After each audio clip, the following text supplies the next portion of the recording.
Hi, I'm Ray Middleton, a system broker for mental health concern and fulfilling lives.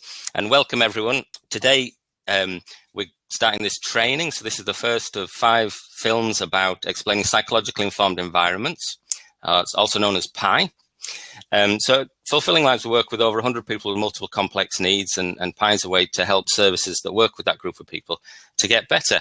And a great way to start off this training is to actually interview Robin Johnson, as he invented the concept of PI. So we're really pleased to have him with us today for an interview about it. So Robin, would you like to introduce yourself? Okay, yeah. Well, as you say, I'm the person that actually came up with the word, the term pie. I never say that I invented pies or discovered pies. That's like saying that Columbus discovered America. You know, there were people there before. All I did was bring it back to the mainland, if you see what I mean. Yeah. But yeah, I was a psychiatric social worker for a lot of my career. In the last few years or so, while still doing that kind of frontline work, a lot of my clients would end up in and out of homelessness services. And I got really, really impressed with a lot of the work that I saw homelessness services doing. They were often better at handling and working with some of the clients, some of the really difficult clients that we really couldn't quite deal with, were often better by the homelessness services. And that had me thinking, hey, there's something going on here. I want to try and find out more about that. And 10, 15 years later, it's kind of the main thing I'm involved in doing now. That's great. And so what would be helpful is just maybe to say what the key points of PI is, because some people haven't heard about it. Some people have heard a little and they're not sure. So maybe if you could just maybe say what the key points of PI are. Oh, okay. I would say, I think your word points is dead right there. Some people talk about PI principles as if they were, almost like active ingredients in a chemical formula. Really, they came into existence, or a pie, recipe. It was more observation. We were looking at what was actually happening in places that seemed to be doing something really interesting and exciting, and then trying to sort of tease that out. What are the main things we can identify going on here? Whether they work in all situations, how you have to adapt them, customize them, and so on, is the kind of the sort of next, is further down the line. But I tend to use my hand a bit to explain it, because I think that you can pick out 5 or 6 main things. Yeah.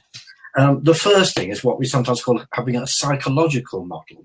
Do you and your staff team think in terms of the kind of complicated emotions and past experience that's influencing the kind of the people that you're dealing with? If you do, and if you're making that really central to the way you work with people, then you've already got a psychological model. In other words, it's not just about welfare rights or shelter for the night and food and a meal and so on. Most people realize that there's something going on in this person's life. And when you start to deal with that, you're already starting to deal with the psychology behind homelessness. So the first thing is a psychological model. Second thing we'll often look at is how the built environment itself is set up.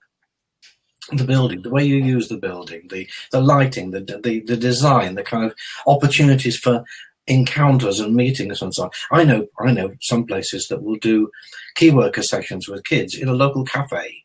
It's not just the building that you own and that you manage, but the way you use the environment to try and create opportunities for a different kind of relationship, different kind of talk. Walk in the park even is a really, really good use of the environment. So how do you use the built environment? Then there's things like the kind of staff training and support.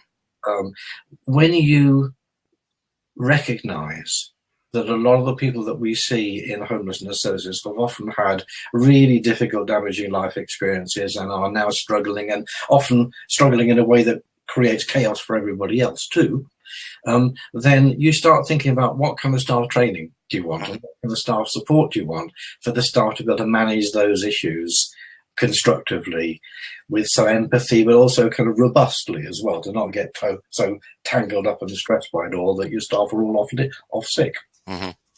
So there's what kind of staff training and support do you need? Now that you know who you are, what do you want to be, as John Lennon once said.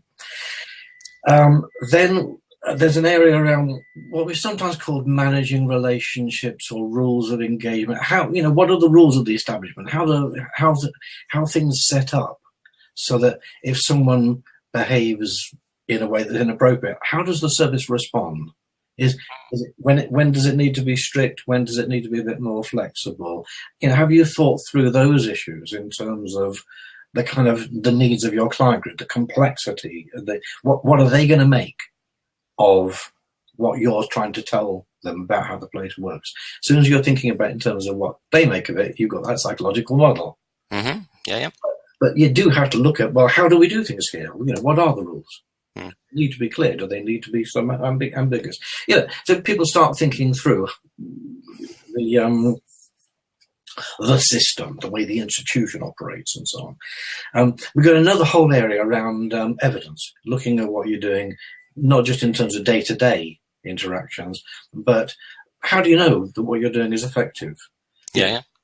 If you're a commissioned service, there's a certain amount of information you've got to send off to the commissioners to say, yes, we said we would do 153 units per week of X, Y, and Z, and there's your measurement of 153.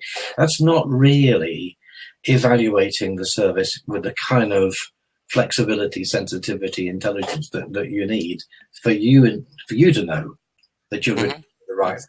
So that kind of using what evidence there is from other services, other examples of things you've heard of, or and bits of psychology, or other bits of really interesting observations about how trauma affects, how exclusion can rapidly become chronic and self-fulfilling. There's lots of intellectual, researchy kind of stuff that you can bring into the concept of evidence as well. What I'm particularly interested in is people who actually contribute to developing the evidence base that helps us to understand how services are working. So we've talked of evidence-generating practice as well as evidence-based practice, stuff that you share with others so we can understand. And the key, the main thing that drives all of this, really, apart from the kind of psychological understanding, is what we sometimes call reflective practice. Getting a chance to think about stuff, just taking the time to work out, well, what happened there. Could we have done that differently?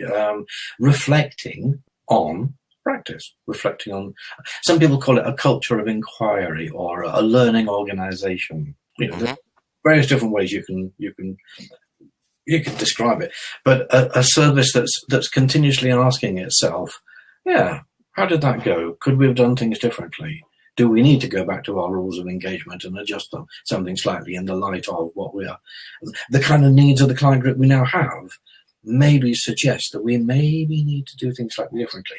You get that out of discussing within the staff team, between the staff and the managers and maybe service users as well, peer mentors and so on. Incredibly valuable people. So there's your 5 or 6 main elements. And like I say, these were observations, they're not rules, they're not things you must do. It's more when we looked at what was working and working well, these were the things that came up again and again and again as being really powerful, effective. So that's really helpful, Robin, because what I'm getting there is that there are 5 or 6 points, which are kind of these principles are points around what is a pie. And what it makes me think about is that it's maybe better to think about pie. If you're developing a service into a pie, you may be doing 2 or 3 of those things already, but it's a bit of a journey. Maybe think about pie as a journey rather than a switch that's on or off. And so it could be that you think, well, we're doing one of these really well, we think. One of them we've never heard of before. But they're a way to have a relatively stable set of ideas around best practice, around reaching people with multiple complex needs. And that, a bit like we want people we're working with to get better, we ourselves want to get better in our practice, and we want our services to get better. So there's a general kind of principle that we all are on a journey, whether the service is on a journey getting better. Pie is a good way to kind of have a think about what other people are doing in those areas as well. And it comes out of this, one of the key points you're saying there is about the reflective practice, that the work is very tough working with people with complex needs on the front line. And so there's the need for these these points to be considered and to look after people in terms of reflective practice, to learn as we go along, and not to get too enmeshed in the emotional wear and tear of the job on the front line. And this can help staff to be well and then be more effective for the clients, because the purpose of the service always is for the benefit of the clients. And if it's not helping them, or it could help them more, would be better. So what I'd like to do is just maybe respond and feed in a few questions from people that have asked around some of those points, and ask you what you think, and maybe pick up on some of those points. So one of the questions was, to introduce a psychological model of some kind, does it have to be a particular model, or is it open to, some flexibility and a variety of things? Well, there are several different versions of this. Some people will say, look, it's really important to be consistent. It's important to be clear. It's important that we're all working in more or less the same way, that we're not giving contradictory or different responses, different people on different shifts. Because if you do that, you're setting your vulnerable client up for a very confusing world where they don't know where the hell they're supposed to be and what they're supposed to do and so on. So there is a version that says, yeah, you do need to have a lot of consistency and clarity. So would that, just to clarify, would that mean if you did introduce a framework or a model of some kind, the idea there would be to have that shared amongst the staff team so everyone's familiar with the model that you're trying to make sense of the work along? Exactly. And some people have said, look, we are really rather attracted to particular psychological models. Cognitive behavioral therapy is very, very popular within the health service. You may well find that if you get if you go to your local health service and say, we'd like to have somebody doing some training with our staff, they may well say, well, we're very keen on CBT. Mm-hmm. You might get another that's very keen on more psychodynamic ways of working. There are a lot of people who are very, what they call person-centered or Rogerian, and much more humanistic or positive psychology. Mm-hmm. Which is all about identifying people's strengths rather than focusing on what's on their weaknesses. There are lots of different schools of psychology, and you could opt for one of those, saying, for our client group, that's the main issue. That's the way we want to work. But my feeling is you don't know who's walking through the door. You don't know what their needs are. You don't know, everybody is different. You have to be flexible. You've got to have a repertoire of different responses. Mm-hmm. You've got some really, really good staff. They're all different too. They've all slightly different personalities. Some will respond better to one way of working because it's natural to them than to others. So a shrewd manager and a shrewd team works with the strengths of their staff team and get the best out of them. So my feeling is that, granted the complexity of the client group, you've got to have a lot of different tricks that you can use, different approaches. It's got a technical term, that's being eclectic. So that's an eclectic approach. So if you want to give it a nice little sort of a badge, but I think because of the nature of the clients, you need to have quite a broad repertoire of ways of understanding and ways of responding. The crucial thing, therefore, comes back to that bit at the beginning about it's important that all of your staff are talking together, sharing understandings, looking at different issues that have come up in different ways, because they each help you to get a richer understanding. And the coherence comes more from the reflective practice, from the staff talking to each other, than it does from any particular off-the-peg theory. It's supposed to impose on everybody like some kind of icing on a cake. So what I'm hearing there, Robin, is that there's a variety of models out there that you may decide what's best for you locally and within your team. And then what I'm hearing is, because there's a variety of personalities amongst staff and different experiences, and often many staff have experienced trauma themselves in the past, and that part of the process is coming together to reflect on that framework, to reflect together and share the understanding, so that you start to get some learning and some consistency around what we're trying to do, or appreciating the different responses there might be. Would that be right? It would be right. I mean, I've talked of reflective practice and staff training and support as if they were slightly different elements, but in a way, they're different sides of the same coin, aren't they? They're talking to each other, learning from the work, learning from the client, learning from experience. Definitely, and I think that's what I found running pies is that we've done sort of 90-minute reflective practice sessions once a fortnight. That's not a rule that people have to stick to, but it's what we did. And I think it's the listening and reflecting on a framework where people can listen to each other's responses and then be aware that people have different reactions to different issues for good reasons. And that's where a lot of the learning and development of staff has happened. When you recognise the complexity of the needs and the levels of trauma and other difficult experiences that have been going on, then that's, I think, to my mind, that's the point at which you think, okay, now we understand that our staff need that time to manage those issues and all the emotional turmoil and conflict and so on. They need it, and also they deserve it. A lot of staff in homelessness services are doing work with people that nobody else has been able to work with. Nobody else has been able to engage. That is actually something people should be really proud of. I'm continuously saying we've got to recognise how much really brilliant work is being done with the most marginalised, the most excluded in our society. Yeah, and it's something I know you've been passionate about for years, and I'm passionate about, which is actually often the clients who are more complex in terms of their history and their mental health problems, etc., are outside of mainstream services, or they bob in and out of them. But actually, the really tough frontline work is being done by staff on the front line in homelessness or accommodation-based services. And it's so important to I think one of the ways I think about PI is being able to pour some resources and training and support and information into the frontline staff to help them with the emotional wear and tear, really, so that they can feel better about the work they're doing and be valued, because they're often doing, as you've just said, really challenging work on the front line. And I think this is a way to support the staff, to support the clients more effectively. Yeah, and some of that is just recognising good work when you see it. Yeah. A few years ago, we used to say that care services were the kind of ultra skilled professional services, and homeless hostel services and refuges and foyers and so on were doing what was called low key counselling. I think that's absolute nonsense. The work that was being done was being completely misrepresented by seeing the high-skilled professional stuff is up there, and this is some kind of mere holding operation. It was a warehousing.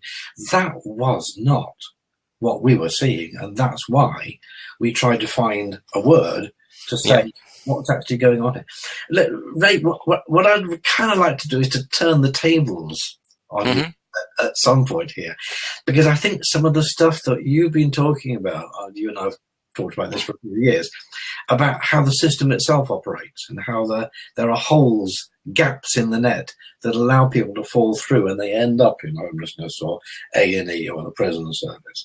And I think at some point we should look at how the system itself can learn from what's going on in homelessness services about what we all need to do better. Yeah, I think that'd be great for another film. I think interview. But yeah, let's do that, because there's a lot of the way we try to help people think is very systemically. When I've run these pies, I take a dialogical or open dialogue approach, which values everyone's point of view and acknowledges there's lots of different ways of thinking about difficult problems. So it's not kind of saying there's only one answer or one way of thinking is the correct one. It's opening up a dialogue. And systemically, we know that there's lots of gaps in the system, lots of difficulties. Another way to look at it is to talk about system failure rather than a client not engaging with different bits of the system and blaming the client. You can say, well, look, here are people with a lot of complex trauma in their history, and there's a system failure here systemically. And how can the system change and get better to improve? So definitely we'll schedule another interview and we can talk about that. I suppose for today's interview, because people we're thinking about introducing people to the pie, and I think it's been great the way you've described that, and I think it's helped people get their head around the key points. I'm just going to recap. So the idea would be to think in your service, do you have some kind of model, a psychological model or framework of some kind? But pie isn't prescriptive, saying it has to be CBT or it has to be psychodynamic. Some people have an eclectic one. But the idea is, have you got some kind of framework to help shape reflective practice and thinking with clients and with the fellow staff? You've thought about the built environment as well. Is there any space in the service and how you provide it? If you're an outreach service, where's the reflective practice space? So it might be that if you haven't got any, you create some, so you go to a cafe. Is it, or is there a quiet space where you can have either a one-to-one or two people without everyone else hearing what you're saying? Really nice. Really, just a little example. Yeah. Within the world of architecture, people think about these issues a lot, and there's a lot of work done in the health service about how to reduce the levels of stress in, for example, an A&E department, because that then reduces the number of attacks on staff. Yeah, and the number of days off sick, and so they've been studying how you can design an environment to make it lower stress. The pictures you have, the lighting, even it doesn't cost a lot to change a light bulb.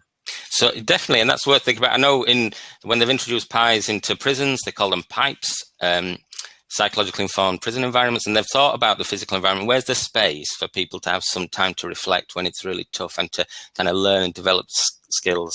Then there was staff training and support was another issue. I'm just recapping for people watching, is that there's two elements to that. So there might be training around helping people understand maybe the trauma-informed care approach, or, there's things about from the world of education and academia and stuff, that and training, but the support element as well, which is about bringing people together to reflect. So there's two elements to training and support, which might be training around particular issues around homelessness, but there's also the support element about bringing the staff team together and reflect.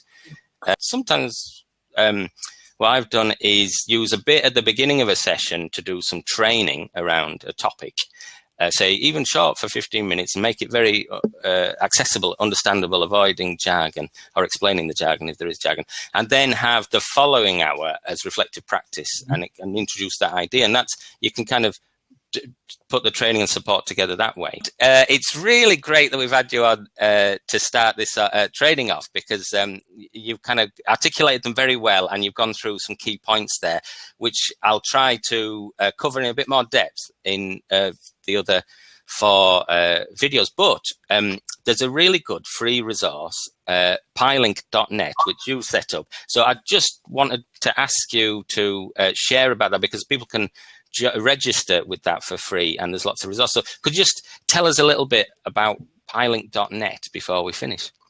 Oh yeah, okay. Well, it was fairly obvious to me a few years or so ago that as this idea was taking off, not just in the UK, by the way, there are areas in the States and Australia and so on, even in continental Europe, that physically it wasn't going to be possible to go and visit everywhere. These days, we don't have the funds to send people off on conferences and so on to learn new ideas and learn from each other. And it's the 21st century. We're going to have to start using the web. We're going to have to start using the net as ways of putting out material that people can use. So I set up the PyLink thinking it might become a bit of a community of practice where people could share ideas and concerns. In the end, the original version turned into more of a library, that whenever I saw pieces that I thought were interesting and useful, I'd put them in the kind of library area. And the more interactive side wasn't really taking off. But we've done a massive amount of reorganizing the whole way it works over the last year. And this much more interactive stuff, say, that this live streaming allows us to do, we can do a lot more of this, getting people from, you're up in Newcastle Gateshead, I'm in Cornwall. We are at opposite ends of the country, and yet we can talk to each other. So that's an opportunity. That's a resource I want us to be able to use, because it is more a matter of talking to each other and learning from each other, rather than bringing down the tablets of stone and then doing what they tell you to do. It's much more a matter of thinking things through together. So that's what the PyLink is set up to do. So, Robin, that's great. I was just going to finish by saying I really appreciate you coming on to be interviewed to explain about psychologically informed environments. Encourage people to go to pylink.net, because you can register, and find out about things, but also contribute what you're doing in your service as well, if you want to, and share ideas. We're doing these live streaming blabs on Pi, and people are very welcome to join in. And you can sign up to blab.im, and you can follow me. I'm dialogical_Ray, or Robin. Pi link is Robin's name. PIEL is in capitals. But weekly, and we might do some more of these, but we're doing blabs, which are live stream shows where we're interviewing different people around different aspects about Pi, psychological environments. And we've got people like Jay Levy from the States coming on, and we're going to talk about things like pre-treatment and lots of different ideas, trauma-informed care. So do check that out on live streaming technology, because that's another way to share ideas, and they'll get recorded so you can watch recordings of them. But it's just another idea about coming on to share good ideas between people, and so that we, to help services not feel too isolated, really. Today, we're going to have to finish the interview around Pi. So thank you very much, Robin. I really appreciate coming on. And I hope the people in the audience have found it useful too. Do let me know what you think. So see you, Robin. Thank you. Okay, folks. See you. So that's the first of 5 films explaining Pi. Hope you found it useful, helpful. Here's a few things you can do. You could email a colleague a link to the film and then watch it and have a chat about it. You could have a think about the situation you're in and those principles of the Pi. So you could think, well, do we have a framework, and have a chat about that. Remember, it's a bit of a journey, so it might be that you have one, but you want to improve that kind of point. Or you could think about the other points. You could think about the physical environment. You could also think about training and support, and that element of reflective practice. So where's the space to share your understanding and to reflect about the work you're doing? And you could also have a think about the evidence of how do we know that we're making a difference, and could we get better at that? So have a think about those things. If you haven't done so already, and you'd like a link to the other 4 films where we're going to go into more depth about the points, just drop me an email at raymiddleton@fulfillinglives-ng.org.uk, and I'll send you a link to the other films. So thanks for watching, and next week we're going to interview a couple of workers who've introduced a Pi in a frontline drop-in homeless service, and a manager and a member of staff to say, well, what's it like putting this into practice really, and what's it like? And we'll also have a think about the framework, which is one of the 5 points, and I'll explain the framework that we've used in the Pis that we've introduced, and go into some depth there to kind of give you an example. You can use lots of different kinds of frameworks, but that'll be an explanation of one, which gives you an idea about what might be helpful in terms of using a framework of some kind. So thanks for watching, and I'll catch you next time.